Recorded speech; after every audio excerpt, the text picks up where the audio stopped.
Hey guys, Harrison here, and if you're watching this video then you're probably familiar with the before and after or tap to edit posts that have been popping up lately on Brandon Woelfel's Instagram stories. Well, today I'm going to be showing you how you can recreate that style using your own photos in your Instagram stories, so let's get into it. So the first thing we're going to do is just import our photo into some sort of photo editor. It doesn't really matter which one you use. I'm using Photoshop, but you can easily use a different photo editor, and if you really wanted to, you could probably do this on your phone as well, using an app like Snapseed. So once it's in, you're going to want to do all of the cropping, any straightening of horizon lines, any X or Y axis skew. You're going to want to do all of that now, but we're not going to do any sort of exposure adjustments or any color adjustments. Leave all of that and we're just focusing on the perspective. And you're also going to want to make sure that you crop your photo at a 16:9 aspect ratio, which will fit most phone screens. And personally, I'd go for a portrait crop just to make it easier for the people that are actually viewing your story on their phones. They're probably going to be holding their phone lengthways, so a 16:9 portrait crop will make it easier for them to see it. If you really just have to have it in landscape though, then you definitely can.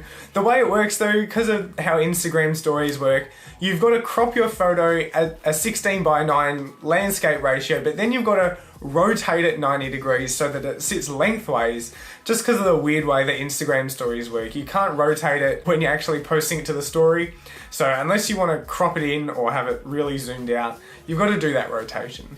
So now once we've done all that, this is our before shot. So we can export that, maybe just stick it into a folder called, I don't know, before and afters would be a good idea. And now we can move on to our after shot. So now is when we go crazy, adjusting all the colors, adjusting all the lighting. This is what we're going to do for our after shot. I'd recommend avoiding adjusting the crop and rotation of our after shot because it can get a bit jarring going from our before to our after if we're, zooming in and turning it all around and stuff. And actually that's why we did all of that stuff at the very start, so we could try and keep it the same between our before and after and only changing the lighting and the color. On the other hand though, I've seen some really cool before and afters where they did adjust all of those things, so definitely don't be afraid to experiment with it. But I'd recommend doing just one or two simpler before and afters just to get the hang of it, and then you can dive in head first and start going crazy. And now once we've got the after shot the way we want it, we're going to export that one as well. And now if you're editing these photos just on your phone, then the photos, the before and after, will already be on your phone